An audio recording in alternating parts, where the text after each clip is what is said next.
नमस्कार साथियों, मैं हूं अरविंद त्रिवेदी और आप देख रहे हैं सूचना सूत्र। एग्जैक्टली वो बिंदु कौन से थे जिन पर सभी को ध्यान देना चाहिए, हम आज उसकी चर्चा करेंगे। बेशक कांकरोच जनता पार्टी इसके केंद्र में है कहीं ना कहीं, क्योंकि कांकरोच जनता पार्टी ये कहां से पनपी, कहां से आई, ये सब आप जान गए हैं। तमाम कंटेंट क्रिएटर्स ने उस पर बात भी की है। लेकिन वो 6 जून का इंतजार कमोबेश पूरी युवा पीढ़ी जो इस क्षेत्र में इंटरेस्ट रखते हैं वो सब देखना चाहते थे कि जंतर मंतर पे कौन सा मंत्र सीजेपी का सामने आएगा। जो भी कुछ हुआ आपने देखा, लेकिन हमारा ध्यान उन बातों पर है जो कॉमन पॉइंट है और इस पे ध्यान दिया जाना जरूरी है। बेशक सीजेपी के प्रदर्शन से वो सामने आए। पहला, परीक्षा प्रणाली में सुधार। राष्ट्रीय परीक्षा प्रणाली को अधिक पारदर्शी और सुरक्षित बनाया जाए।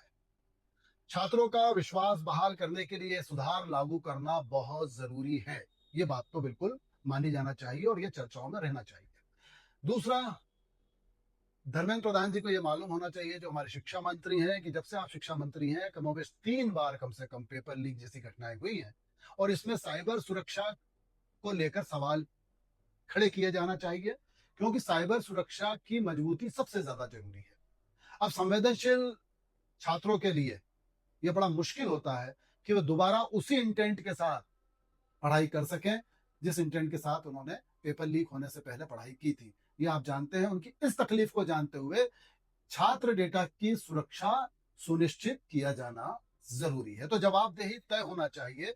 शिक्षा, परीक्षा और भर्ती प्रक्रियाओं में गड़बड़ियों के लिए जो भी जिम्मेदार हैं, अधिकारी ऊपर से लेके नीचे तक, जो डॉट मिलाते हैं कहां कहां पर गलतियां हुई हैं, इस पे बहुत गहरी नजर डालते हुए जनता चाहती है कि जल्दी से जल्दी जवाबदेही तय होना चाहिए। मंत्रालय हो, नौकरशाही हो, ब्यूरोक्रेसी हो, कोई भी हो, इस पे कहीं कोई समझौता नहीं करना चाहिए। और जनता आजकल जब छोटी छोटी बातों में अपने प्रधानमंत्री की ओर देखती है कि आदरणीय प्रधानमंत्री जी क्या करने वाले हैं, तो बच्चे भी, जिनसे आप हमेशा मिलते हो प्रधानमंत्री जी, हौसला बढ़ाते हो आप उनका, आज वो कहीं ना कहीं निराश है। तो उनकी निराशा को दूर करना ये कर्तव्य सरकार का तो है ही, लेकिन जनता आपकी तरफ जरूर देखती है।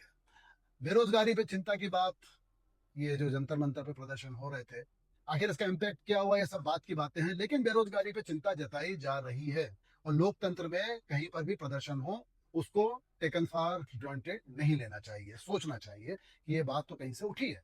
युवाओं ने बढ़ती बेरोजगारी, भर्ती परीक्षाओं में देरी और रोजगार के सीमित अवसरों को मुद्दा बनाया है। समयबद्ध भर्ती प्रक्रिया लागू करने की मांग भी उठाई है। तो ये सब आंदोलन जंतर मंतर पे हो या कहीं और हो, लोकतंत्र में यदि किसी भी कोने से इस तरह की आवाज आती है जिसमें सुधार की जरूरत हो सिस्टम में, तो ध्यान दिया जाना चाहिए, संतुष्ट किया जाना चाहिए। तो बेरोजगारी पे जवाब दीजिए, दोषियों पर कार्रवाई कीजिए, परीक्षा प्रणाली में सुधार कीजिए, साइबर सुरक्षा मजबूत कीजिए और शिक्षा मंत्री अपनी जवाबदेही तय करें। और ये जो कह रहे हैं छात्र शिक्षा मंत्री इस्तीफा दें, हालांकि निर्णय तो सरकार को करना है। अब क्या करना है सरकार को? सरकार लोकतंत्र में जनता की आवाज और जो सिस्टम काम करता वो, और उन सब में एक बेहतर तालमेल यदि होगा, तो इस तरह से जो प्रदर्शन है आज विरोध में है, तो कहीं ना कहीं सरकार के समर्थन में भी होंगे। बहुत बहुत धन्यवाद।